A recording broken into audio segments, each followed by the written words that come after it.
So, final bit of the gravity. We did kind of mention this when we were looking at black holes, but we didn't really have the full mathematical tool. So I think, actually, let's just put black holes on the end of this, just to kind of draw the two things together. So we can imagine being on the moon, because the moon's got no atmosphere, so it makes it easier to ignore air resistance.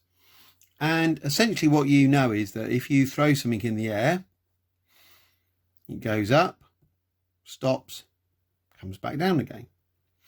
What are the energy transfers involved? Well, it starts off with some kinetic energy, and as it rises, its potential energy is increasing until eventually its kinetic energy reaches zero. At that point it stops because it's got no kinetic energy, and it comes back down. And as you throw it with more velocity, it has more kinetic energy, so it gains more potential energy before it stops and comes back. So in essence, the question is, can that process carry on indefinitely? Can you keep throwing it faster and it goes a bit higher and comes back down? Well, let's start thinking about far, far away, okay? An infinite distance from all other mass. Once you've got there, you've got the maximum possible amount of kinetic energy. Sorry, maximum possible amount of potential energy. So if you manage to get there and you've still got some kinetic energy, then you're not going to stop, because even though you've got the maximum possible amount of the kinetic energy into potential energy, you're still moving. Or if you get there and you're just grinding to a halt, there's no force out there, so you're never going to come back. So it's possible to throw something up fast enough so it never comes back. So if the kinetic energy is greater than or equal to the maximum potential energy, then the object's never coming back down. So we'll go for the limiting case, the potential energy. The potential energy is the potential times the mass of the object, isn't it? EK is a half mv squared. Potential is gm over r. We've obviously got a pesky minus sign here. I think we'll put a modulus sign in there, make it the magnitude. The maximum, because that then represents the maximum, in the minus value here of the potential is the maximum possible increase of the potential energy, which is what we want in this case. I wouldn't worry too much about that. I just kind of remember that bit is true.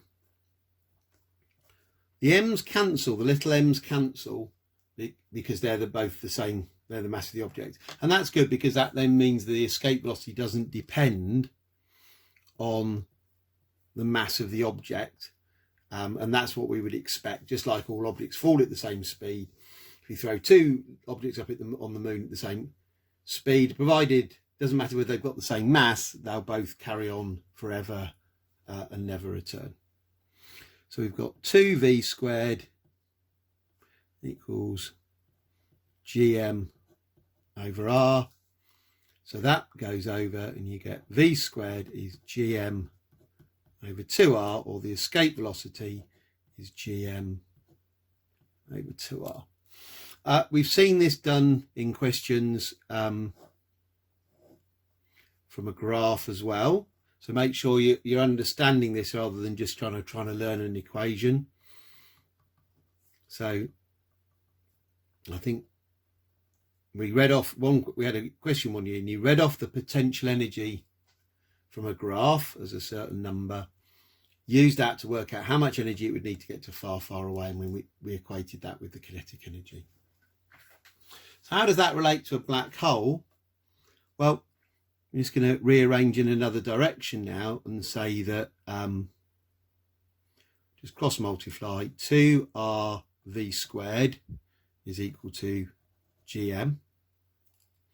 So R is equal to GM over 2V squared. And what we've said for the black hole was that if we can imagine confining our mass into less and less space, we'll need a higher and higher velocity to escape. So the smaller the object, the greater the speed required to escape. However, if you say you can't go faster than the speed of light, if our object has this radius or less, then it's a black hole, and this is called the Schwarzschild radius of a black hole. I think we detailed that in a bit more detail in the astrophysics section.